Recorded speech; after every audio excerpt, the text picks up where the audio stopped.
Have you ever nicked your ball sack? Ow! Manscaped's Lawnmower 2.0 was specifically designed to make manscaping easy. I'm talking butt, balls, body. Featuring skin-safe technology, this trimmer won't nick or snag your nuts. 100% waterproof and shock-resistant.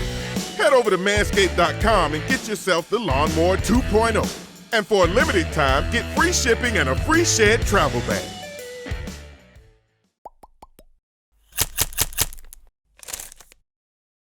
Was Ray Allen got destroyed when he came back to the Garden, and he was as beloved as you could possibly be. And there are a lot of similarities here between, obviously, in Al's case it was more money, in Ray's case it wasn't, but this is a player leaving the Celtics to join the conference favorite.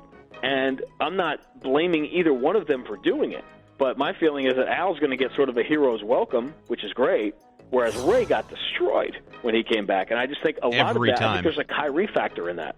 Yeah, no, I agree with you. I absolutely agree. I was going to bring that up next because there were a segment of people understood he was going to leave when all the reports were out there about him getting paid and understanding the Celtics weren't going to go there. And obviously there were just some people that never appreciated Al and thought he was overpaid even when he was here. And I'm like you. I was a big supporter of him, but there were people that tweeted at me after he joined the Sixers and made those Ray Allen comparisons. And, it's the whole thing. We won't go down this rabbit hole because the whole rest of the show will go to hell. But I've been harping on this for years. It's Ray and Doc all over again in a lot of different ways. The hypocrisy of their departures and the way that Ray always and continues to be blasted for the way he left here. Whereas Doc, anytime that he returns, it's the god that won this team a championship is still to this day beyond my comprehension. And listen to these 15 seconds. I think that Ray, first of all,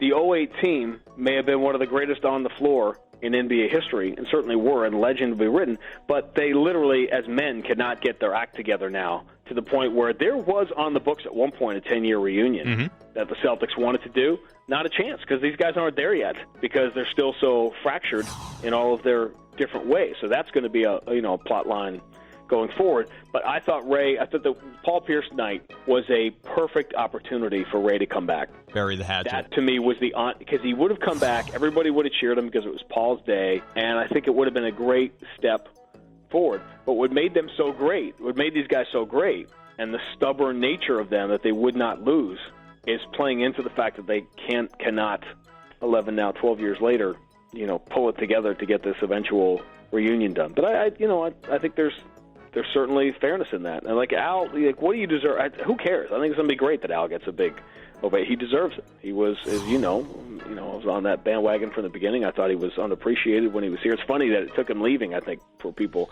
to really appreciate what he did.